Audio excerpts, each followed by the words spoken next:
പാകിസ്ഥാന്റെ ഹൃദയഭാഗത്തെ തകർത്ത Indian army. പാകിസ്ഥാന് അന്ത്യശാസനം നൽകി ഇന്ത്യ. പാകിസ്ഥാന്റെ ഹൃദയഭാഗത്തെ ഭീകര കേന്ദ്രങ്ങളെ ഇന്ത്യൻ സൈന്യം തകർത്തു. അവരുടെ ആണവ ഭീഷണി വെറും പൊള്ളയെന്ന് തെളിയിക്കുകയും ചെയ്തു. പാകിസ്ഥാന് ഇന്ത്യൻ സൈന്യത്തിന്റെ അന്ത്യശാസനം. ഇന്ത്യയുടെ സൈനിക ചരിത്രത്തിൽ സുവർണ ലിപികളാൽ രേഖപ്പെടുത്തപ്പെട്ട ഓപ്പറേഷൻ സിന്ദൂർ ദൗത്യത്തിന്റെ 1-ാം വാർഷികത്തിൽ പാകിസ്ഥാന് കനത്ത മുന്നറിയിപ്പുമായിട്ട് ഇന്ത്യൻ സൈനിക നേതൃത്വം രംഗത്തെത്തി. പാകിസ്ഥാന്റെ ഹൃദയഭാഗത്തുള്ള ഭീകര കേന്ദ്രങ്ങളെ തകർത്തതിലൂടെ അവരുടെ ആണവ ഭീഷണി വെറും പൊള്ളയാണ് എന്ന് ഇന്ത്യ ലോകത്തിന് മുന്നിൽ തെളിയിച്ചതായി വൈസ് അഡ്മിറൽ എൻ പ്രമോദ് വ്യക്തമാക്കി.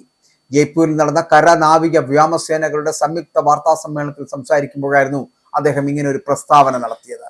അതിർത്തി കടന്നുള്ള ഭീകരവാദത്തിന് ഇന്ത്യ നൽകുന്ന മറുപടിയുടെ സ്ഥിരമായ മാതൃകയാണ് ഈ ഓപ്പറേഷനിലൂടെ രാജ്യം മുന്നോട്ട് വെച്ചത് എന്ന് സൈനിക മേധാവികൾ ഏകകണ്ഠേന അഭിപ്രായപ്പെടുകയും ചെയ്തു. സമീപകാല സംഘർഷങ്ങളിൽ കണ്ടതുപോലെ പൈലറ്റ് ഇല്ലാത്തതും സ്വയം പ്രവർത്തിക്കുന്നതുമായുള്ള സംവിധാനങ്ങൾ സൈന്യത്തിൽ കൂടുതലായി ഉൾപ്പെടുത്തുമെന്നും അവർ പറഞ്ഞു. പാകിസ്ഥാനെതിരായ നടപടി ഇന്ത്യയുടെ നിശ്ചയദാർഢ്യത്തിന്റെ തെളിവ് കൂടിയാണ് എന്നും അടുത്ത തവണത്തെ പ്രതികരണം ശത്രുവിനേക്കാൾ ബഹുദൂരം മുന്നിലായിരിക്കുമെന്നും പ്രമോദ് അവകാശപ്പെടുന്നു.